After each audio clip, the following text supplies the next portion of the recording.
श्री कृष्ण लीला। श्री शुकदेव जी कहते हैं, परीक्षित, भगवान की आज्ञा अनुसार अक्रूर जी हस्तिनापुर गए। वहां की एक एक वस्तु पर पुरुवंशी नरपतियों की अमर कीर्ति की छाप लग रही थी। वे वहां पहले धृतराष्ट्र, भीष्म, विदुर, कुंती, बरहीक और उनके पुत्र सोमदत्त, द्रोणाचार्य, कृपाचार्य, कर्ण, दुर्योधन, द्रोणपुत्र अश्वत्थामा, युधिष्ठिर आदि पांचों पांडव तथा अन्य इष्ट मित्रों से मिले। जब गादनी नंदन अक्रूर जी सब इष्ट मित्रों और संबंधियों से भली भांति मिल चुके, तब उनसे उन लोगों ने अपने मथुरावासी स्वजन संबंधियों की कुशल क्षेम पूछी। उनका उत्तर देकर अक्रूर जी ने भी हस्तिनापुर वासियों के कुशल मंगल के संबंध में पूछताछ की। अक्रूर जी ये जानने के लिए कि धृतराष्ट्र पांडवों के साथ कैसा व्यवहार करते हैं, कुछ महीनों तक वहीं रहे। सच पूछो तो धृतराष्ट्र में अपने दुष्ट पुत्रों की इच्छा के विपरीत कुछ भी करने का साहस ना था। वे शकुनी आदि दुष्टों की सलाह के अनुसार ही काम करते थे।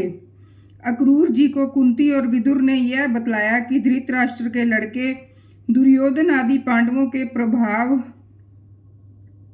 शस्त्र कौशल, बल, वीरता तथा विनय आदि सद्गुण देखकर उनसे जलते रहते हैं। जब वे ये देखते हैं कि प्रजा पांडवों से ही विशेष प्रेम रखती है, तब तो वे और भी चिढ़ जाते हैं और पांडवों का अनिष्ट करने पर उतारू हो जाते हैं। अब तक दुर्योधन आदि धृतराष्ट्र के पुत्रों ने पांडवों पर कई बार विषदान आदि बहुत से अत्याचार किए हैं और आगे भी बहुत कुछ करना चाहते हैं। जब अक्रूर जी कुंती के घर आए, तब वह अपने भाई के पास जा बैठी। अक्रूर जी को देखकर कुंती के मन में अपने मायके की स्मृति जग गई और नेत्रों में आंसू भर आए। उन्होंने कहा, प्यारे भाई, क्या कभी मेरे माँ बाप, भाई बहन, भतीजे, कुल की स्त्रियां और सखी सहेलियां मेरी याद करती हैं?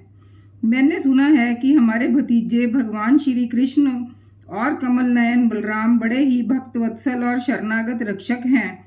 क्या वे कभी अपने इन फुफेरे भाइयों को भी याद करते हैं? मैं शत्रुओं के बीच घिरकर शोकाकुल हो रही हूँ। मेरी वही दशा है जैसे कोई हिरनी भेड़िए के बीच में पड़ गई हो। मेरे बच्चे बिना बाप के हो गए हैं। क्या हमारे श्री कृष्ण कभी यहाँ आकर मुझको और इन अनाथ बालकों को सांत्वना देंगे? फिर श्री कृष्ण को अपने सामने समझकर कुंती कहने लगी, सच्चिदानंद स्वरूप श्री कृष्ण, तुम महायोगी हो, विश्वात्मा हो, तुम सारे विश्व के जीवन दाता हो। गोविंद, मैं अपने बच्चों के साथ दुख पर दुख भोग रही हूँ। तुम्हारी शरण में आई हूँ, मेरी रक्षा करो, मेरे बच्चों को बचाओ। मेरे श्री कृष्ण, यह संसार मृत्युमय है और तुम्हारे चरण मोक्ष देने वाले हैं। मैं देखती हूँ कि जो लोग इस संसार से डरे हुए हैं, इनके लिए तुम्हारे चरण कमलों के अतिरिक्त और कोई शरण और कोई सहारा नहीं है। श्री कृष्ण, तुम माया के लेश से रहित परम शुद्ध हो। तुम स्वयं पर ब्रह्म परमात्मा हो, समस्त साधनों, योगों और उपायों के स्वामी हो तथा स्वयं योग भी हो। श्री कृष्ण, मैं तुम्हारी शरण में आई हूँ, तुम मेरी रक्षा करो। शुकदेव जी कहते हैं, परीक्षित, तुम्हारी परदादी कुंती इस प्रकार अपने सगे संबंधियों और अंत में जगदीश्वर भगवान श्री कृष्ण को स्मरण करके अत्यंत दुखित हो गईं और फूट फूट कर रोने लगीं। अक्रूर जी और विदुर जी दोनों ही सुख और दुख को समान दृष्टि से देखते थे। दोनों यशस्वी महात्माओं ने कुंती को उसके पुत्रों के जन्मदाता धर्म, वायु आदि देवताओं की याद दिलाई और ये कहकर कि तुम्हारे पुत्र अधर्म का नाश करने के लिए ही पैदा हुए हैं, बहुत कुछ समझाया बुझाया और सांत्वना दी।